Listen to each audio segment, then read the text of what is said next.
10 years ago, if you would have told me I would be hiring a coach in a mastermind group, it would have seemed crazy to pay money for personal development.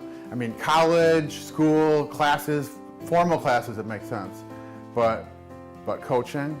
I met Aaron 6 months ago at a conference. I don't know what happened, but we had some conversations and we developed a relationship. And not too long after that, we started working together. I hired him as a coach. Just a tremendous amount of growth has happened in the past 6 months. Being around and having somebody's input who has been in your shoes years before you and has a little bit of perspective has really made a difference. So my first years of sales in my online business, I did $65,000. And going back a couple years when I was a school teacher, I had sort of arrived at this plateau where that was good enough, but I knew that I had greater potential. And then right after I got about 6 figures, I just hit a ceiling. And that was the point where I hired Aaron to work with me. And I had to just shake off this old thinking that was good enough or that I didn't have what it took. And just his insight and his encouragement really it just broke me through a new level of achievement in my business as far as what I thought was possible.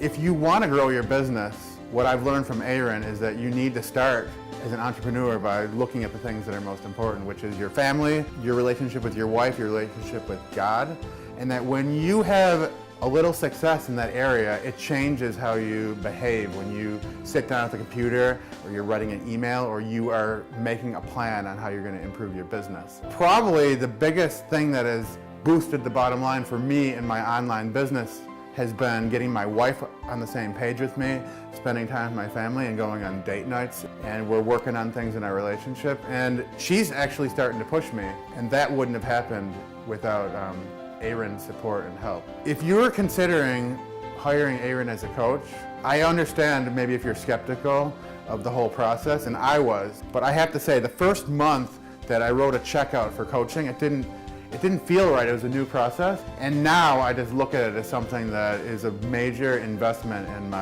in myself and in my life. So I'd really encourage you to think about hiring Aaron as a coach. Get involved in one of his Iron Sharpens Iron mastermind groups. He's seen a couple little things that I've tweaked and just changed, or even just changed my philosophy of how I thought about it, and that has made a huge difference.